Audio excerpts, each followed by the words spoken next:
So hello everyone, welcome to prep shift. ठीक है, second chapter हो गया था हमारा कंप्लीट। वाटर क्वालिटी पैरामीटर्स, हमने सारे पैरामीटर्स अच्छे से देख लिए थे। अब नेक्स्ट चैप्टर थर्ड वाले में हम पानी का ट्रीटमेंट करेंगे, उन पैरामीटर्स तक लाएंगे। यदि पानी में किसी भी पैरामीटर का ज़्यादा होगा या कम होगा तो हमें उतना पैरामीटर मेंटेन करना है। ठीक है, तो जो हम पानी का सोर्स इनटेक में लेते हैं, जनरली लेक्स, रिवर्स या ग्राउंड वाटर ले सकते हैं, है ना। तो जब पानी हम लेते हैं तो उनमें कौन कौन सी टाइप की इम्प्योरिटीज़ या फिर चीज़ें प्रेजेंट होती है, पहले वो देख लेते हैं। पानी में क्या क्या हो सकता है? सॉलिड्स हो सकते हैं। कौन कौन से? Dissolve, suspended and colloidal. Colloidal जो सॉलिड्स होते हैं, वैसे सॉलिड्स तीन टाइप के होते हैं। सस्पेंडेड जो कि हमें दिखते हैं, उनसे थोड़ा सा छोटा और बारीक हो जाता फाइन कोलॉइडल। कोलॉइडल का मतलब ये वाले जो सॉलिड्स होते हैं। सस्पेंडेड वाले सॉलिड कभी ना कभी सेटल हो जाते हैं, लेकिन ये कभी भी सेटल नहीं होते हैं। मतलब ये अपने स्टेट में प्रेजेंट ही रहते हैं। जैसे दूध है, दूध को कितने ही दिन तक रखो, आपका जो उसके जो सॉलिड्स है वो सेटल नहीं होंगे। जैसे ब्लड है ना, तो ये कोलॉइडल सॉल्यूशन है। वैसे ही डिजॉल्व वाले भी है। डिजॉल्व हमने देखा था, वो तो दिखेंगे ही नहीं, सेटल होने की तो दूर की बात। ठीक है, और क्या हो सकता है? वेजिटेशन हो सकते हैं। वेजिटेशन मतलब फूल पत्ती। अभी तो प्लास्टिक्स वगैरह कुछ भी हो सकता है। अब रिवर वाटर है, पता थोड़ी है ना, तो कुछ बड़े बड़े ये चीज़ें भी हो सकती है। ठीक है, माइक्रो ऑर्गेनिजम्स हो सकते हैं।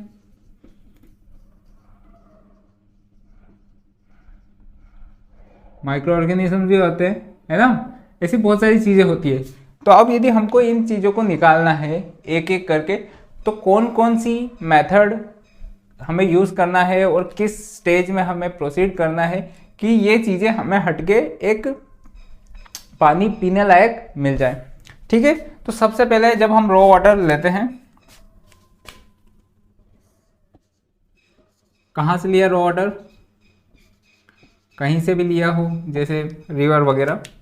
ठीक है, सबसे पहला काम हम क्या करते हैं? स्क्रीनिंग करते हैं। स्क्रीनिंग मतलब छानना, है ना। तो छानने से पानी में यदि बड़े बड़े यदि प्लास्टिक वास्टिक या फिर बड़े फूल पत्ती वगैरह, तो ये सब पहले स्क्रीनिंग में निकाल देते हैं। ताकि क्या होगा कि जो हमारे वाटर ट्रीटमेंट प्लांट है, बहुत सारी यूनिट्स होती है उसमें अलग अलग, तो उनमें क्लॉगिंग ना हो। क्लॉगिंग मतलब वो जमा ना हो जाए। पंप्स वगैरह भी यूज़ होते हैं, क्योंकि जो पानी है उसे इधर उधर ट्रांसफ़र करना पड़ता है ना। तो वहाँ पे वो पंप्स वगैरह से इंटरेक्ट ना करे, है ना। फिर हमारा नेक्स्ट आता है पंपिंग स्टेशन।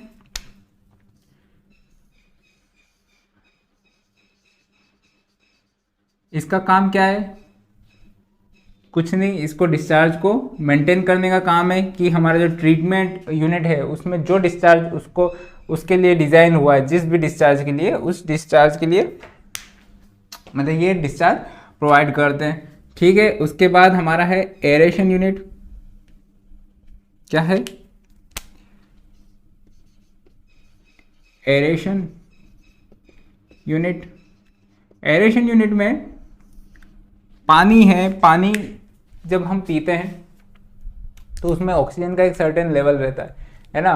तो यदि वो लेवल नहीं है तो हम एरेशन यूनिट के कारण एरेशन यूनिट में हम ऑक्सीजन का सैचुरेशन बढ़ा देते हैं। जनरली तो अभी तो सबको पता है 90% 80% अपन उससे देखते थे ऐसे लगा के, है ना।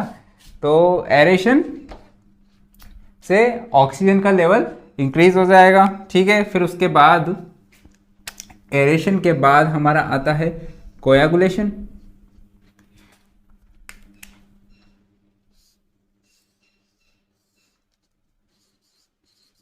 कोयागुलेशन, उसके बाद आता है फ्लोकुलेशन। कोयागुलेशन एंड फ्लोकुलेशन एक ही साथ प्रोसेस होता है।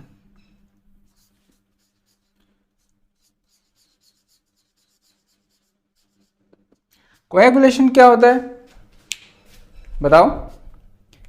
हम 12th में पढ़ते थे कि हम कुछ ना कुछ एक जैसे कोलोइडल सॉल्यूशन रहते थे उसमें कुछ ना कुछ केमिकल्स वगैरह डालते थे, जिससे वो उनके जो फ्लॉक हैं, यदि उनका वो जो छोटे छोटे सॉलिड्स हैं वो मिलके एक बड़ा सॉलिड बना देते थे और उसके कारण वो जल्दी से सेटल हो जाते हैं ना। तो हमारा काम यही होता है, क्योंकि हमारे पास सस्पेंडेड सॉलिड है ना, लेकिन कुछ सस्पेंडेड सॉलिड बहुत छोटे हैं और कोलोइडल सॉल्यूशन भी है ना। दूसरा हमारे पास डिजोल्व सॉलिड है, तो डिजोल्व सॉलिड में जैसे हार्डनेस वगैरह, हार्डनेस कॉजिंग कंपाउंड है, तो हम ट्राई करते हैं कि जितना भी केमिकल का प्रोसेस होता है वो सारा का सारा यहाँ ख़त्म कर दें, ताकि इनके कारण जो प्रेसिपिटेशन बनेगा या फिर जो फ्लॉक्स बनेंगे, फ्लॉक्स बड़े बड़े, वो सब यहीं बन जाए, ताकि हम अगले यूनिट्स में उनको सेटल करवा दें, है ना, और फिल्टर आउट कर दें। ठीक है, तो कोएगुलेशन क्या होता है? कोएगुलेशन में हम कोएगुलेटिंग एजेंट्स डालते हैं जो कि क्या करते हैं, फ्लॉक्स बनाते हैं। फिर फ्लोकुलेशन यूनिट में मिक्सिंग होती है, जिससे कोएगुलेंट जो भी डाला है अंदर वो अच्छे से मिक्स हो जाए और इसकी इस यूनिट में अच्छे से फ्लॉक्स बन जाए। ठीक है, नेक्स्ट फिर सेडिमेंटेशन।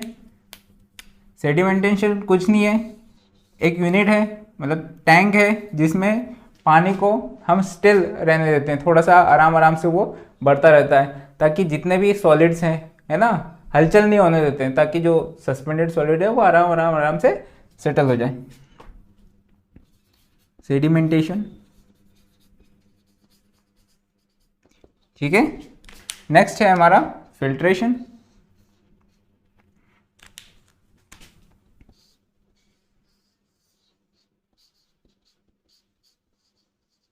फिल्ट्रेशन सेडिमेंटेशन में सेडिमेंट्स या फिर हम कहें सस्पेंडेड चीज़ें सेटल हो जाएगी। उसके बाद भी बहुत सारे और माइनर या फिर कॉलोइड जो हैं बारीक नेचर के, मतलब बहुत छोटे छोटे, वो सब फिल्ट्रेशन में बाहर हो जाएंगे। एंड में हम क्या करेंगे, सबसे आखिरी का प्रोसेस हमेशा हमेशा disinfection. Disinfection is always necessary. कोई सा भी प्रोसेस हो, डिसइंफेक्शन तो आखिरी में होगा और हमारा हो जाएगा ड्रिंकिंग वाटर। ठीक है, ये पानी हम पी सकते थे। ये रॉ वाटर चला, इतने प्रोसेस से गुजर के यहाँ तक रॉ वाटर चल रहा है। यहाँ पे ये एरेटेड वाटर हो गया, है ना, उसमें जितना सैचुरेशन लेवल, मतलब जितना ऑक्सीजन उसमें एक सैचुरेशन तक होना चाहिए, वहाँ तक हमने पहुँचा दिया। फिर यहाँ पे सेडिमेंटेशन के बाद सेटल्ड वाटर,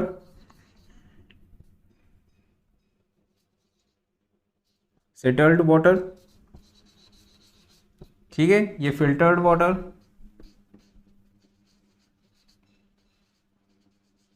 और हमारा आखिरी में डिसइंफेक्टेड वाटर या फिर ड्रिंकिंग वाटर। सो पहला लिखो स्क्रीनिंग, है ना, heading screening.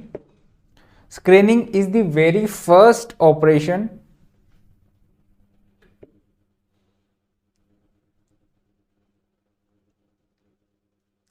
and it removes large floating matter, है ना, फ्लोटिंग वालों को निकाल देता है, large.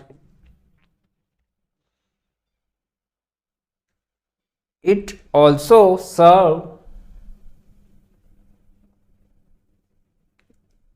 it also protects the pump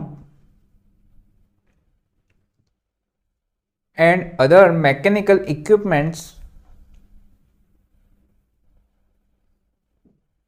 and also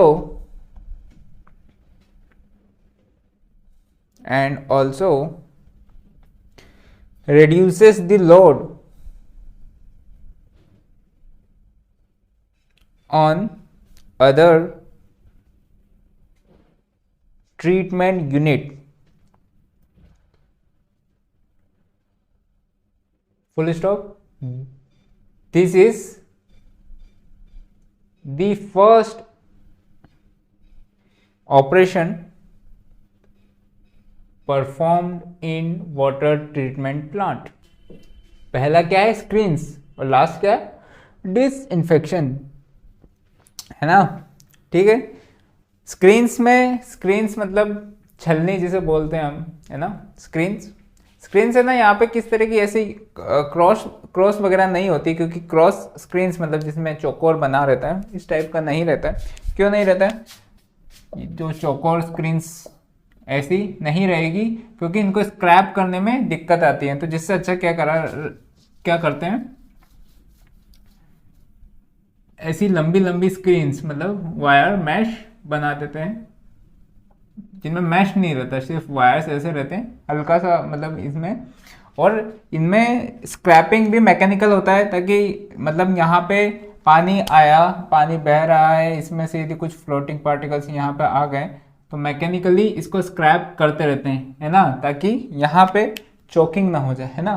तो इस तरह से तो मैकेनिकली उसको स्क्रैपिंग करना है, तो वहाँ पे दिक्कत ना आए, इसलिए सिर्फ लंबी लंबी ऐसी स्क्रीन्स मैश, है ना, बना देते हैं। ठीक है। और ये जनरली हॉरिजॉन्टल भी हो सकती है, एट एन एंगल भी हो सकती है। एट एन एंगल के कारण उस ज़्यादा प्रेफरेबल है, क्योंकि ज़्यादा सरफेस एरिया मिलेगा सेम वाटर के लिए, है ना। ठीक है। नेक्स्ट हमारा क्या है? एरेशन। एरेशन, पंपिंग तो पंप्स है ना। एरेशन, ऑब्जेक्टिव ऑफ एरेशन लिख लो। फर्स्ट,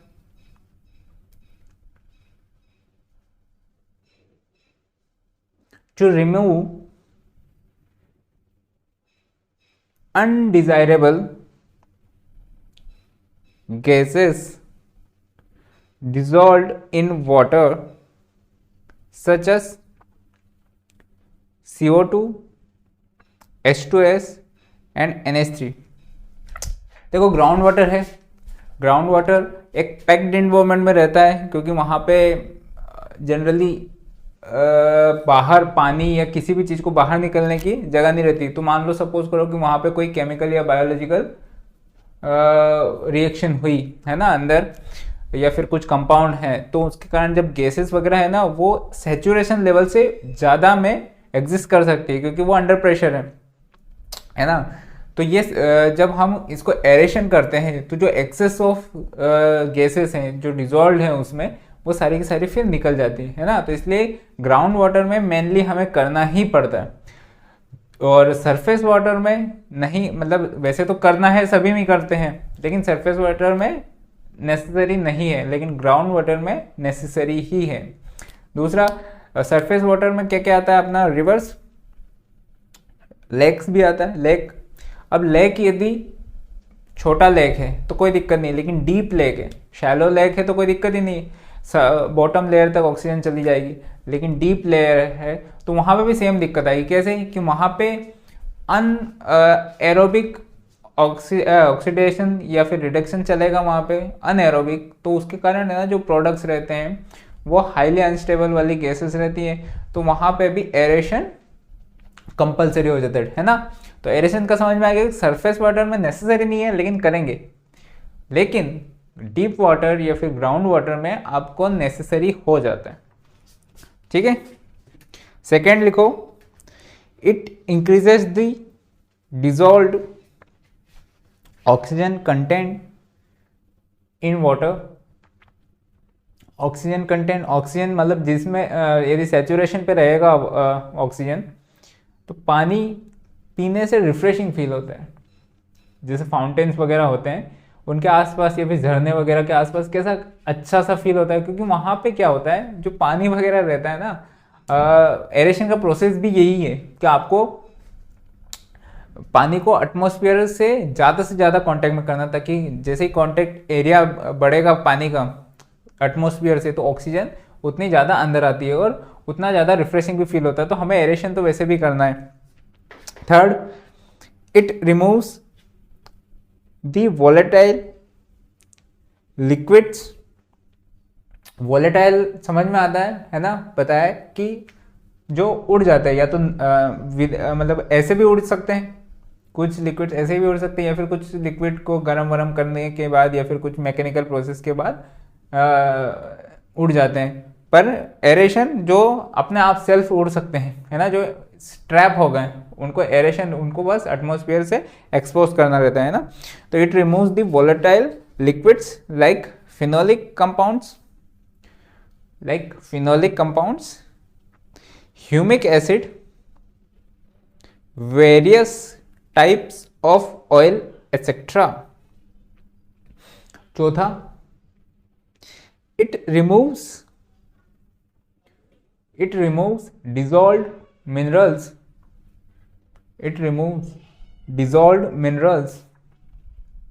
कौन कौन से बताओ, सोचो कहाँ पढ़ा है, जब आयरन एंड मैग्नीज में पढ़ाया था मैंने, है ना, कि like iron and manganese, minerals like iron and manganese, MANGNEAG, in the form of precipitate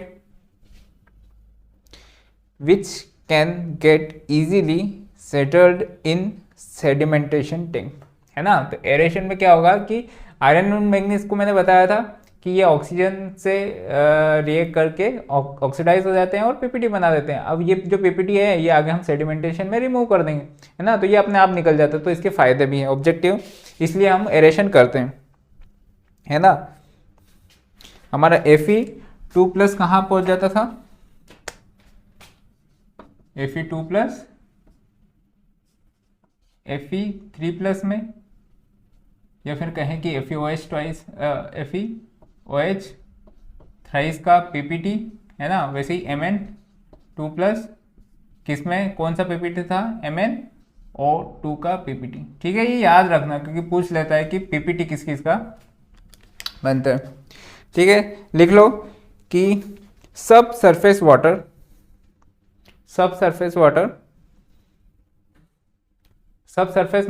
surface के नीचे, सब सरफेस मतलब ground water, aeration is compulsory. ऐसे देखो कि सब सरफेस वाटर, इधर लिखो इसके नीचे मतलब टेबल बनाओ, सब सरफेस वाटर, इसमें एरेशन इज कंपल्सरी, यहाँ पे नॉट कंपल्सरी लेकिन करेंगे, है ना, नॉट कंपल्सरी। सब surface water aeration is compulsory, surface water aeration is not compulsory. सब सरफेस वाटर में स्क्रीनिंग जरूरी नहीं है, क्योंकि ग्राउंड वाटर में आपने देखा है कि वहाँ पे प्लास्टिक या पत्ती वत्ती नहीं रहती, तो वहाँ पे स्क्रीनिंग जरूरी नहीं है। लेकिन सरफेस वाटर में कुछ भी हो जरूरी है, कौन सी, स्क्रीनिंग्स भी। ठीक है, नेक्स्ट हेडिंग लिखो, aeration reactors.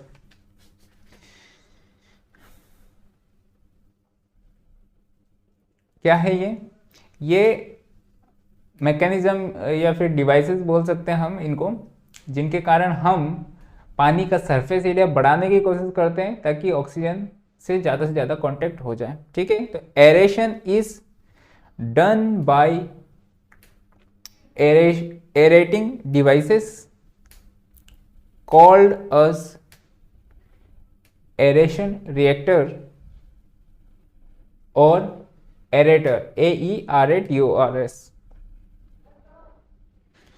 The principle involved in these aerator is to increase the surface area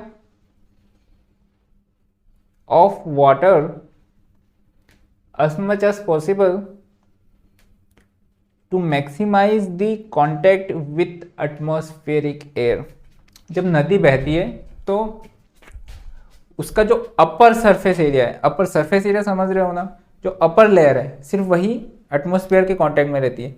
लेकिन जब झरना गिरता है तो लगभग उसका मैक्सिमम पार्ट हमारा एटमॉस्फेयर के कांटेक्ट में रहता है ना। तो प्रिंसिपल यही है। हम क्या करते हैं, जैसे वो देखा होगा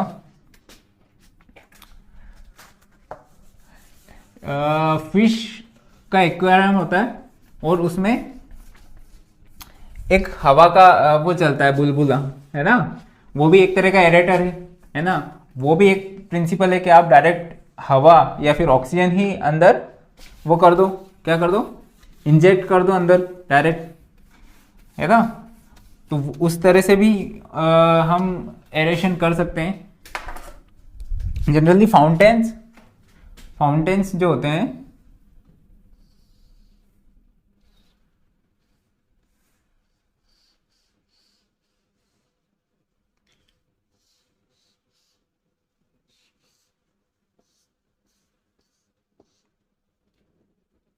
फिर पानी ऐसे गया, ठीक है, उसको सरफेस एरिया ज़्यादा मिल गया, पतली पतली लेयर्स में ऐसे पानी गया और इसे, हाँ, तो ये हो गया फाउंटेन्स। फाउंटेन्स भी क्या है, एरेटर्स है, यहाँ से पानी हमने इंजेक्ट किया, ठीक है। या फिर हमने क्या किया, पानी है, पानी के अंदर यहाँ से एयर इंजेक्ट कर दी, एयर इंजेक्ट, तो ये बुलबुले बने, है ना। तो इसमें ऑक्सीजन अब्जॉर्ब कर लेंगे वो और निकल जाएंगे। तो लिख लो सम एग्जाम्पल।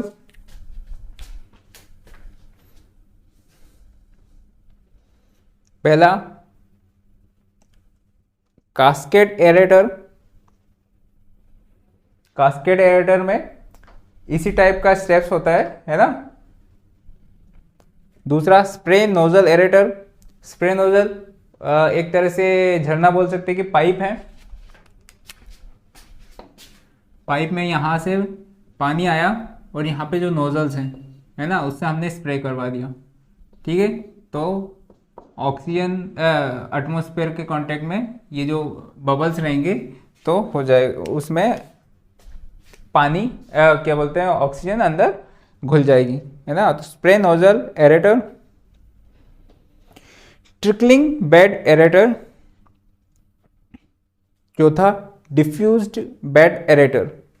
डिफ्यूज्ड बेड ये है, और सबसे ज़्यादा कॉस्टली कौन सा हो सकता है, ये वाला। हम एयर इंजेक्ट नहीं करते हैं कभी भी, हमें यदि मास पर्पस के लिए करना है तो कास्केड वाला, क्या कि हम पानी को ही फैला देंगे ऐसे स्टेप्स में। नेक्स्ट लिखो sedimentation. Sedimentation, next heading is sedimentation. Sedimentation क्या है, ये हम जनरली देखते ही हैं। कहाँ देखते हैं, बारिश हुई, फिर पानी मेला हो गया, वो पानी बहता बहता गया, लेक को भी मेला कर दिया, फिर कुछ दिनों बाद लेक अपने आप ठीक हो जाता है ना, उसका पानी क्लियर हो जाता है, उसमें कोई उसको साफ करने तो गया नहीं, अपने आप क्या हो जाता है कि वो जो सेडिमेंट अपने सस्पेंडेड जो सॉलिड्स होते हैं वो अपने आप, उनको समय चाहिए बस, वो सेटल होने के लिए ही बने हैं वो, है ना, तो फिर से वो सेटल हो जाते हैं, ठीक है। तो सेडिमेंटेशन का पहला लिख लो कि सेडिमेंटेशन हेडिंग फर्स्ट, मतलब फर्स्ट नहीं, सेडिमेंटेशन की हेडिंग उसके नीचे लिखो, it is a natural process by which suspended solids. हालांकि ये कोएगुलेशन फ्लक्चुएशन के बाद सेडिमेंटेशन होता है, लेकिन मैं सेडिमेंटेशन का पढ़ा दूं पहले, फिर हम कोएगुलेशन एंड फ्लक्चुएशन को देखेंगे, है ना, क्योंकि सेडिमेंटेशन समझना जरूरी है कोएगुलेशन के पहले, है ना, कि with suspended solid settle, which suspended solids settle in the tank by the action of gravity, वो तो अपने आप सेटल होते ही हैं। The primary purpose of sedimentation is, the primary purpose of sedimentation is to remove suspended solid as much as possible। ऐसा तो है नहीं कि सारे का सारा ही सेडिमेंट हो जाएगा, लेकिन हाँ हम ट्राई करेंगे कि जितना ज़्यादा हो सके सेटल हो जाए। In water treatment plant there are two types of sedimentation. पहला प्लेन सेडिमेंटेशन, दूसरा in water treatment plant there are two types of sedimentation, पहला प्लेन सेडिमेंटेशन, दूसरा कोएगुलेशन एडेड सेडिमेंटेशन, है ना। मतलब प्लेन सेडिमेंटेशन में क्या हुआ, आपने एरेशन यूनिट के बाद डायरेक्ट सेडिमेंटेशन करवा दिया, आपने कुछ नहीं किया। और कोएगुलेशन एडेड सेडिमेंटेशन मतलब पहले कोएगुलेशन हुआ, फ्लोकुलेशन हुआ, देन उसके बाद हमने प्लेन सेडिमेंटेशन कहाँ कर सकते हैं यार, जब पानी में ज़्यादा इम्प्योरिटी है ही नहीं तो उसको कोएगुलेशन वगैरह क्यों करवाओ, सीधा सेडिमेंटेशन करवा दो, है ना। या फिर ज़्यादा बजट नहीं है गांव वगैरह में तो वहाँ पे प्लेन सेडिमेंटेशन भी चल जाएगा, कोएगुलेशन वगैरह नहीं करेंगे, है ना। लेकिन यदि हमें अच्छा क्वालिटी ऑफ वाटर चाहिए तो हम कोएगुलेशन एडेड सेडिमेंटेशन कर देंगे, है ना। पर दिक्कत इसमें सिर्फ यही है कि इसमें है ना फिर सस्पेंडेड सॉलिड का जो वो सेटल्ड जो मास रहता है उसको हैंडलिंग चार्जेस भी बढ़ जाएगा, मतलब इवन ये जो है ना अनइकोनॉमिकल प्रोसेस हो जाता है। लेकिन फिर भी जहाँ रिक्वायरमेंट है जैसे तो वहाँ पे हम कोएगुलेशन एडेड सेडिमेंटेशन ही करते हैं सिटीज वगैरह में, है ना। ठीक है, नेक्स्ट आगे लिखो थोड़ा सा, the theory of sedimentation, the theory of sedimentation is based on specific gravity. Specific gravity क्या है, सॉइल में पढ़ा होगा, स्पेसिफिक ग्रेविटी ये होता है unit weight upon unit weight of anything, या फिर हम बोले solid upon unit weight of water, है ना। या फिर हम बोले कि डेंसिटी का कंपैरिजन विथ वाटर रेशियो है ना। तो specific gravity GS, size of particles, GS and size of particle, ठीक है। In natural water the impurities may be organic or inorganic in nature, organic or inorganic in nature. The specific gravities are as follows: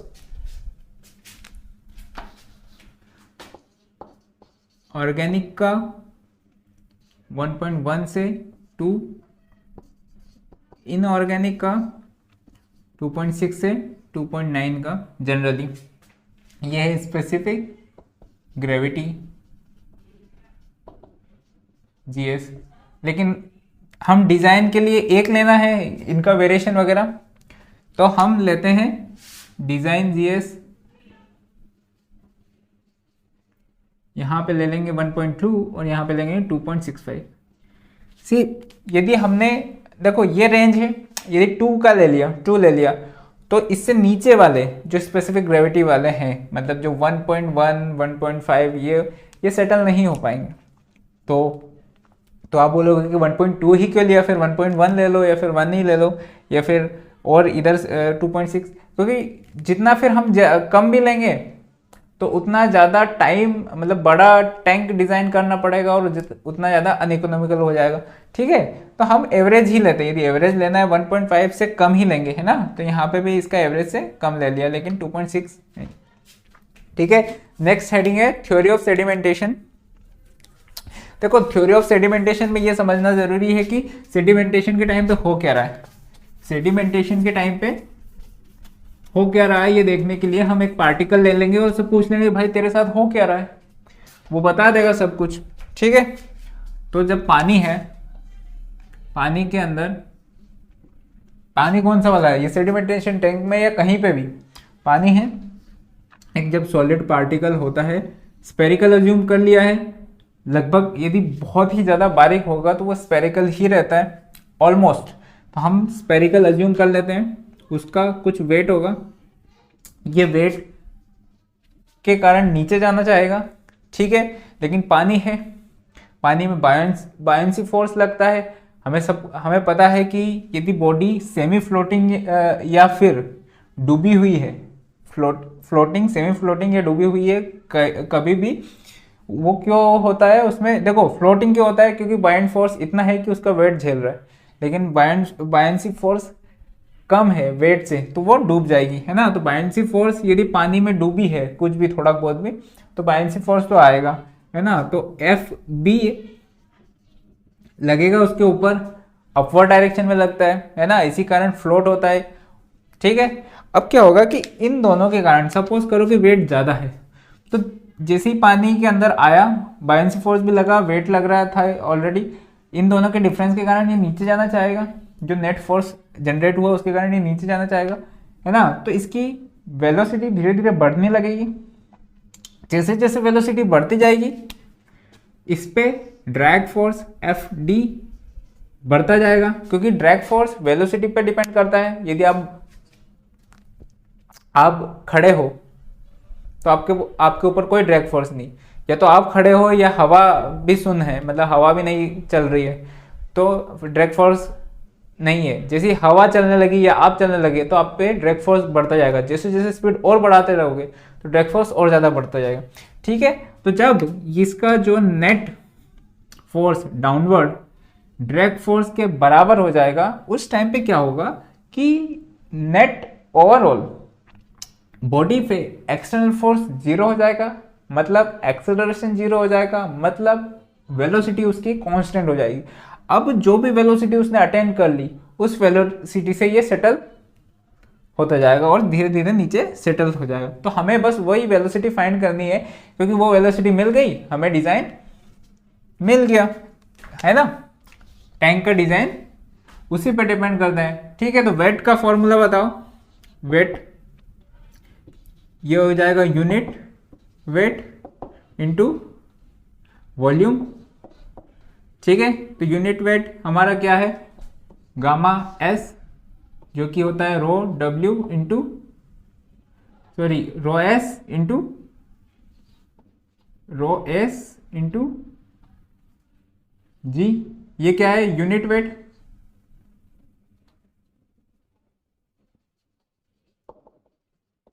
ये क्या है, density. ये क्या है अपना acceleration due to gravity. क्या वैल्यू रहती है इसकी, बताओ। वैल्यू 9.81 मीटर पर सेकंड, ठीक है। यूनिट समझ में आ गई सारी, ठीक है।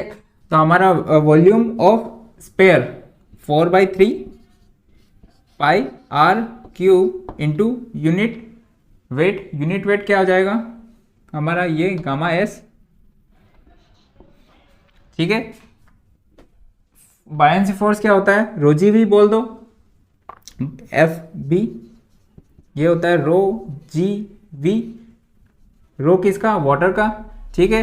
तो ये हो जाएगा, ये हमारा क्या है, गामा डब्ल्यू इंटू वॉल्यूम, वही अपना क्या है 4/3 पाई आर क्यूब, ठीक है। एफ डी क्या होता है, एफ डी होता है half C D rho W, मतलब जो भी फ्लूइड है या फिर एयर है तो एयर का डेंसिटी या फिर फ्लूइड जो भी है अपना, यहाँ वाटर है rho W into area into V का स्क्वायर, ठीक है। ये v जो है ये वेरिएबल है, क्योंकि स्टार्टिंग में v जीरो रहेगा at t equal to zero पे, धीरे धीरे v बढ़ता जाएगा, वैसे वैसे फोर्स बढ़ता जाएगा, है ना। और मैक्सिमम कहाँ तक जाएगा, सपोज करो कि जब मैक्सिमम वेलोसिटी अटेंड कर लेगा तो ड्रैग फोर्स भी अटेंड हो जाएगा। तो एट इक्विलिब्रियम हमारा कंडीशन क्या बनेगी, at equilibrium F net external equal to zero, है ना। तो हमारा हो जाएगा W minus F B buoyancy force equal to F D, ठीक है। जब हम इसको इक्वेट करेंगे, अच्छा इक्वेट करने से पहले मैं लिखवा देता हूं, हेडिंग है थ्योरी ऑफ सेडिमेंटेशन, हेडिंग है कि when A solid particle individually settles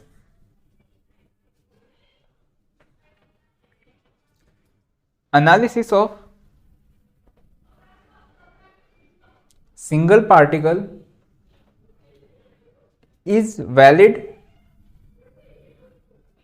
for all the particles in suspension।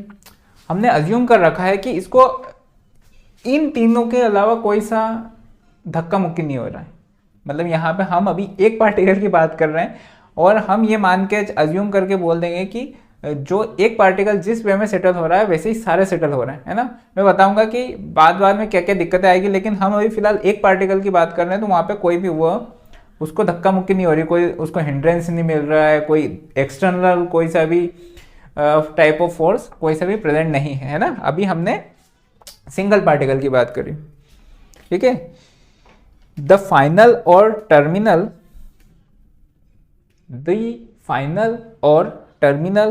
or settling velocity of particle, settling velocity, final velocity, terminal velocity सब एक ही है of particle is found out as follows।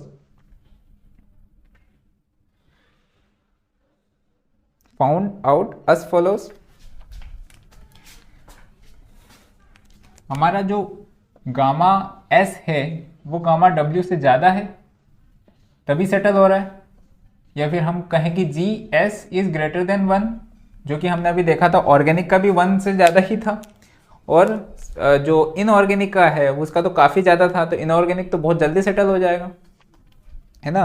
पहले ये लिख लिया, उसके बाद से चालू करो। वेट ऑफ पार्टिकल, उसके बाद लिखो W इक्वल्स टू, ये डायग्राम बनाने के बाद ये, है ना,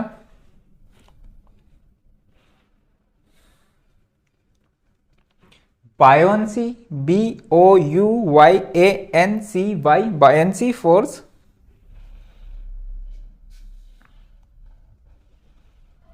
FB equals to rho GV which is equals to, ये वाला लिख लो,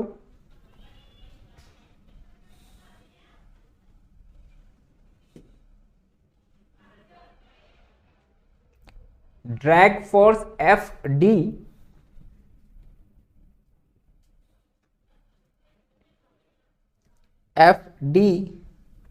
drag force FD equals to, ये हो गया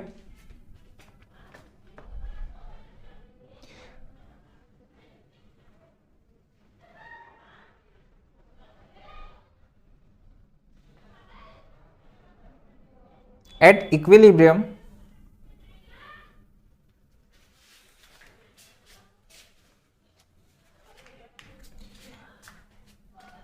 equilibrium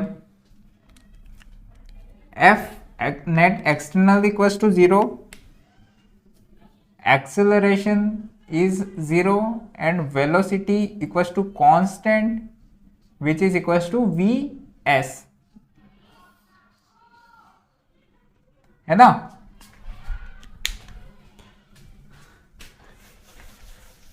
तो हम करते हैं इस इक्वेशन में पुट करते हैं सारी वैल्यूज।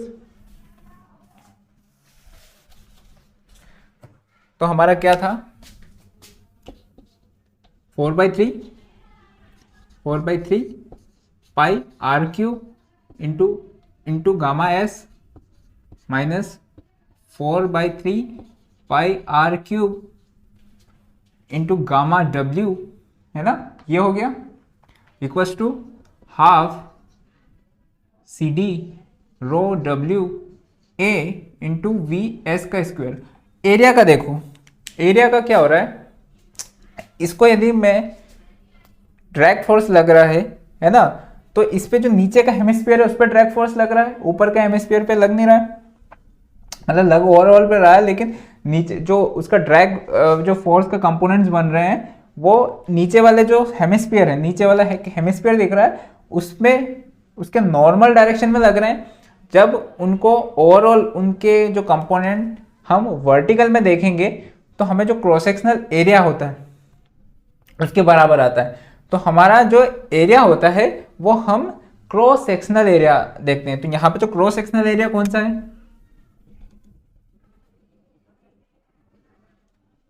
ये हो जाएगा एरिया, जो हो जाएगा पाई आर स्क्वेयर, ठीक है। और सी डी जो है वो कोफिशिएंट ऑफ ड्रैग है, वो भी फाइंड करेंगे हम।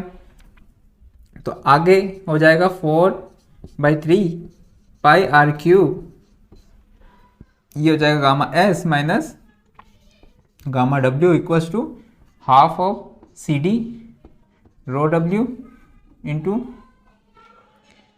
ये हो जाएगा area is pi r square V S का स्क्वेयर।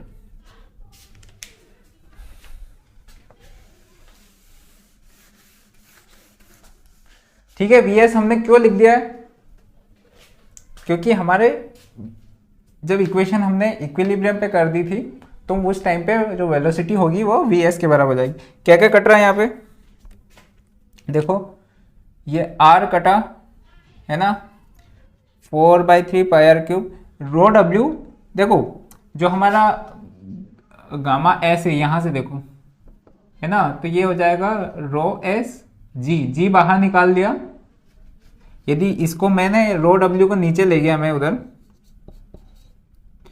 4/3 पाई हो गया, आर पाई भी गया, क्या गया, तो पाई भी गया, यहाँ पे आर हो गया, ठीक है। यदि मैंने रो डब्ल्यू को इधर मल्टीप्लाई कर दिया, सॉरी डिवाइड कर दिया, तो ये हो जाएगा हमारा rho S by row W into ji minus यहाँ पे रो डब्ल्यू बाय रो डब्ल्यू इंटू जी, ये गया, जी बाहर निकाल दिया, ये हो गया हाफ सी डी इंटू ये तो आर गया और ये भी गया, ये वी एस स्क्वायर, ठीक है। वी एस क्या हो जाएगा, ये गया, ये क्या है हमारा, what is this, G S. तो हमारा जो नेक्स्ट इक्वेशन हो गया इज देखते रहना, 4/3 आर को मैं d/2 लिख दूं, d/2 into G S minus 1 into G, G बाहर ले लिया मैंने है ना, और ये जो 2 उधर गया और सी डी नीचे आ गया, तो ये हो गया 2 और ये हो गया सी डी, और कुछ बचा है, कुछ नहीं बचा है, अंडर रूट ऑफ ये हो जाएगा वी एस, क्या है ये, टर्मिनल वेलोसिटी।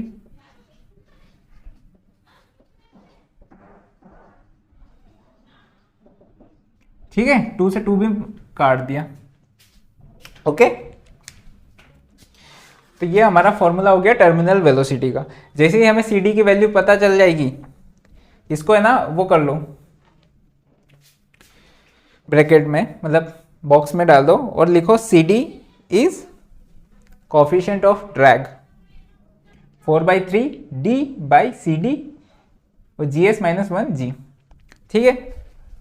सी डी की वैल्यू सी डी की वैल्यू किस पे डिपेंड करती है, सी डी की वैल्यू नेचर ऑफ फ्लो पे डिपेंड करती है। सपोज करो कि nature of flow and obstruction, हमारा ऑब्स्ट्रक्शन क्या है, एक तरह से देखा जाए तो जो ये पार्टिकल ये ऑब्स्ट्रक्शन है फ्लो में है ना। और फ्लो कैसा हो रहा है, जनरली हमारे जितनी भी हम यूनिट्स डिजाइन करने का प्रेफर करते हैं लेमिनार में, लेमिनार, टर्बुलेंट, ट्रांजिशन वगैरह हम फ्लूइड में पढ़ते हैं। लेकिन आप लोगों को पता भी होगा कि रेनॉल्ड्स नंबर से हम जो ये टाइप्स ऑफ फ्लो ये देखते रहते हैं ना। तो जब डी क्या है, डायमीटर ऑफ पार्टिकल 0.1 mm से छोटा होता है, कितना, 0.1 mm से छोटा होता है। और R E is Reynolds number जब 1 से छोटा होता है ना, तो हमारा स्टोक्स लॉ वैलिड होता है। और स्टोक्स लॉ में सी डी की वैल्यू इज 24/RE। RE क्या है यहाँ पे, रेनॉल्ड्स नंबर।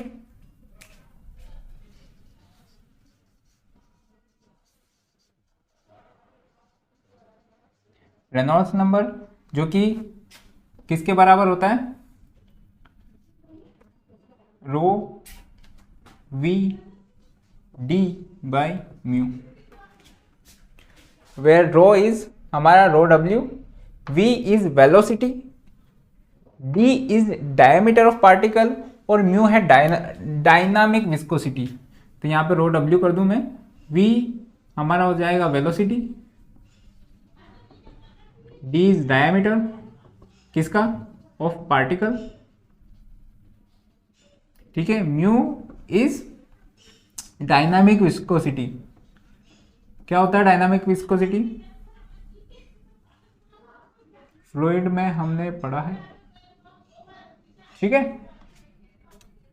विस्कोसिटी की डायनामिक विस्कोसिटी, ठीक है।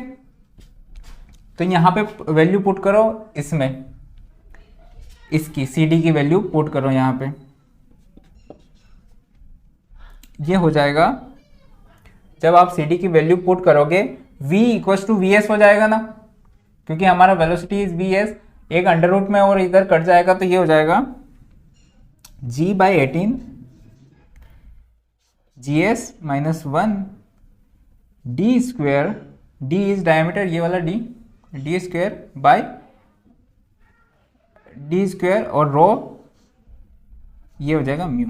ये हो जाएगा हमारा फॉर्मूला आखिरी का v सेटलिंग वेलोसिटी का, और इसे हम बोलते हैं Stokes law of laminar flow.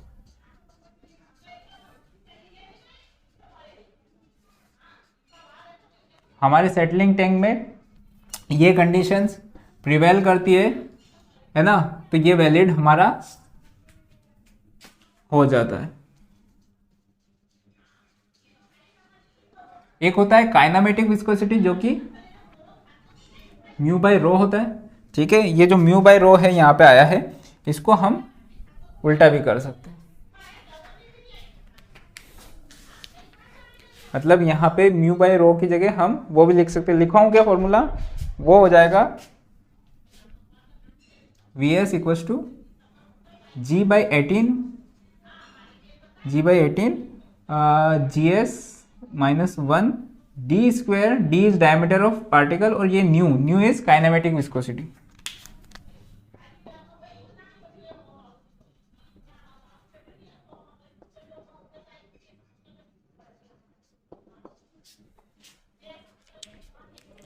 ठीक है, ये कंडीशंस पे स्टोक्स लॉ इज वैलिड,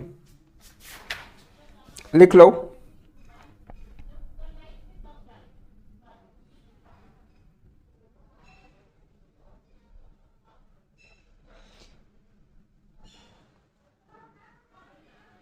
इसको रीअरेंज तो कर लोगे ना यार, करके देखना, कर लेना, ये सिंपल है। d is diameter, C D की वैल्यू पुट करनी है, बस क्या पुट करनी है, ये यहाँ पे ये सी डी की वैल्यू पुट करनी, ये हो गया। आर ई की value is this, R E है रेनॉल्ड्स नंबर। रेनॉल्ड्स नंबर का सिग्निफिकेंस होता है कि वो हमें टाइप ऑफ फ्लो बताता है कि ये फ्लो लैमिनार है, टर्बुलेंट है या तो रेनॉल्ड्स नंबर की अलग अलग वैल्यूज डिफाइंड है अलग अलग कंडीशंस के लिए, और उनको हम देख के बता देते हैं कि ये वाला अभी जो फ्लो हो रहा है ये लैमिनार है या टर्बुलेंट है, ठीक है। तो हमारा फ्लो लैमिनार होता है। तो लिखो, in a sedimentation tank only laminar conditions exist, hence Stokes law is valid। देखो अलग अलग डायमीटर और अलग अलग रेनॉल्ड्स नंबर की कंडीशन पे दूसरे लोगों ने भी इक्वेशन दे दी है सेटलिंग वेलोसिटी की, लेकिन हमें उनसे कोई मतलब है नहीं, क्योंकि वो कंडीशंस हमारे लिए एग्जिस्ट नहीं करती सेडिमेंटेशन टैंक में, तो हमें स्टोक्स लॉ से काम हो जाएगा, ठीक है। ये फॉर्मूला काफ़ी ज़्यादा इंपॉर्टेंट है, और मैं बता दूं कि इससे गेट में भर भर के क्वेश्चन आते हैं, और भर भर के ही क्वेश्चन मज़े आते हैं। मतलब सेडिमेंटेशन टैंक के तो आप है ना फैन हो जाओगे क्वेश्चन करने में, है ना, बहुत क्वेश्चन आते हैं, ठीक है।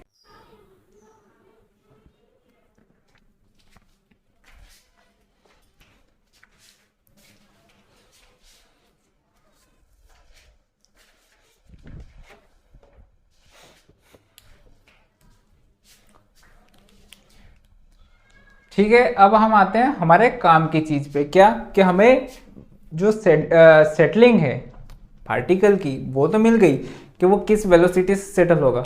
तो अब हमें डिज़ाइन किस वे में करना है ना। टैंक है, टैंक कैसा है, नॉर्मली जो आप टैंक देखते हो वैसे ही टैंक है, वाटर टैंक नॉर्मली, मतलब जो भी बोलो ऐसे ही, जो नॉर्मली आपने कहीं पे भी देखा होगा वैसे ही टैंक रहता है। उसमें क्या होता है, हम एक तरफ से डिस्चार्ज पास करवाते हैं, यहाँ से डिस्चार्ज आया क्यू का, ये भरा है, तो जितना डिस्चार्ज इन होगा डिस्चार्ज आउट भी होगा। ठीक है, इसका कुछ वॉल्यूम होगा इसका एल, लेंथ होगा, यदि हमने अभी रेक्टेंगुलर डिज़ाइन किया है मान लो, तो रेक्टेंगुलर का लेंथ, ब्रेथ एंड हाइट है ना, इसकी हाइट ये हो गई h। ठीक है, और ये हो गया उसका लेंथ।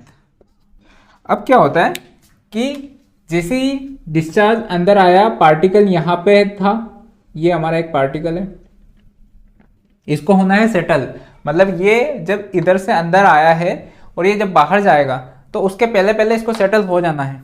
अब हम क्या करते हैं, जनरली हम सेटल तब बोलते हैं कि जब ये बॉटम को टच कर दे कि हाँ भाई ये पानी से निकल गया, है ना।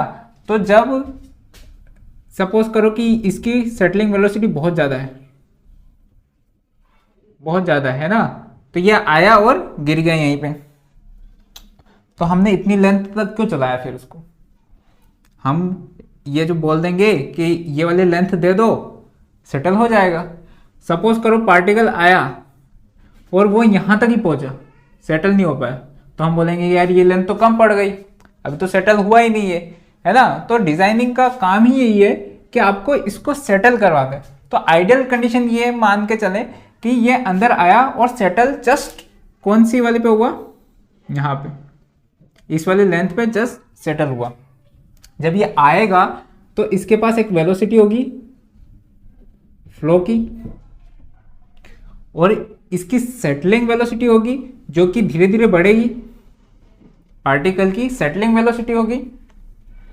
जैसे आया पानी में आया अपनी सेटलिंग वेलोसिटी, लेकिन हम ये अज्यूम करते हैं कि जैसे ही अंदर आया ये वीएस पे पहुंच गया, सेटलिंग वेलोसिटी की इसने टर्मिनल पे पहुंच गया। तो ठीक है, अब जैसे हमने अजम्पशन ले लिया तो सारा झंझट ही खत्म कर दिया, तो हमने बोल दिया कि इसके पास एक वेलोसिटी है गई वीएस।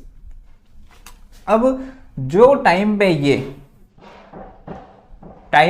यहाँ से बाहर जाएगा पानी है ना, उतने टाइम में इसको सेटल होना है, मतलब इसको दो डिस्टेंस कवर करने उतने टाइम में, एक तो ये लेंथ वाला ताकि ये यहाँ पहुंच जाए, और एक सेटलिंग वाला ताकि ये डिस्टेंस नीचे पहुंच जाए। ठीक है, तो हमारा जो पहले तो हमारा टाइम जिसे बोलते हैं हम डिटेंशन टाइम, मतलब कितने समय तक पानी इस टैंक में रहेगा, वो क्या हो जाएगा, पहले तो वॉल्यूम ऑफ टैंक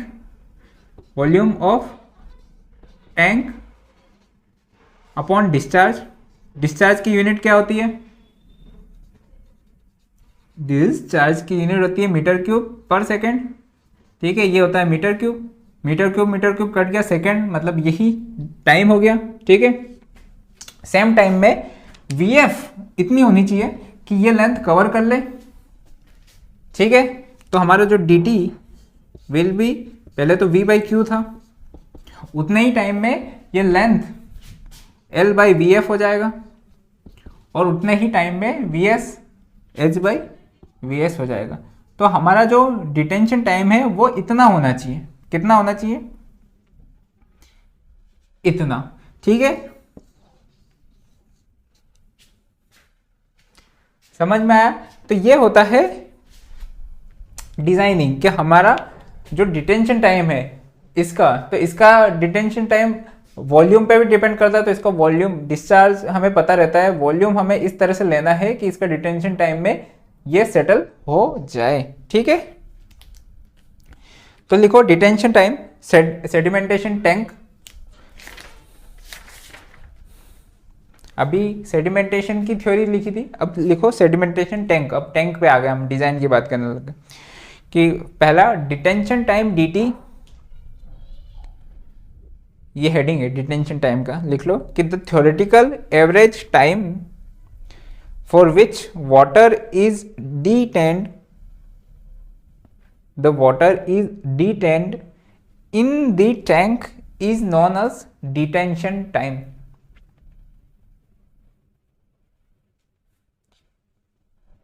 हमें वीएस कहां से पता चल जाएगा? पार्टिकल के स्पेसिफिकेशन वो देंगे, जो पानी है उसका म्यू देंगे, स्पेसिफिक ग्रेविटी दे रखेंगे, डायमीटर दे रखेंगे, तो उससे पहले वीएस क्यू भी दे रखा रहेगा, तो उससे डीटी वगैरह ये पैरामीटर्स मिल जाएगा। ठीक है, अजम्पशंस लिखो।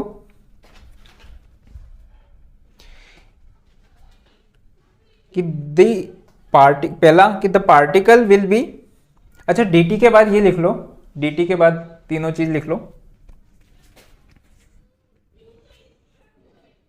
नहीं, dt के बाद ये लिखो, अभी रेक्टेंगुलर टैंक में लिखवाऊंगा उस टाइम पे ये लिखना। अभी dt detention time is this, है ना। अजम्पशंस क्या है? पहला कि the particle will be treated to be settled. कब बोलेंगे आप सेटल हो जाएगा? Only when it hits the bottom of tank, है ना। और हमने बता दिया कि यदि यहां पे सेटल हो रहा तो ये वाली लेंथ का क्या फायदा, और यदि वो सेटल नहीं हो पाया, यहीं तक रह गया, तो भी हमारा पर्पस डिफीट हो जाएगा, है ना। Second, particle settles with settling velocity as soon as it enters the tank। मैंने बताया था कि वो टाइम लेगा, लेकिन हम अज्यूम करके चल रहे हैं, है ना, कि particle settle with settling velocity as soon as it enters the tank। Third, the concentration of particles of all the sizes get uniformly distributed throughout the vertical cross section at the inlet। मतलब जिसका जो consideration होता है, मतलब particles का distribution है, वो uniform है ना। The concentration of particles of all the sizes, क्योंकि इसमें डिफरेंट डिफरेंट साइजेस होगा, get uniformly distributed throughout the vertical cross section at the inlet. ठीक है, नेक्स्ट क्लास में अपन जितने भी टाइप के सेडिमेंटेशन टैंक होते हैं वो देखेंगे, है ना, और उनके डिजाइन स्पेसिफिकेशन देखेंगे। ठीक है, तब तक के लिए टाटा, बाय बाय।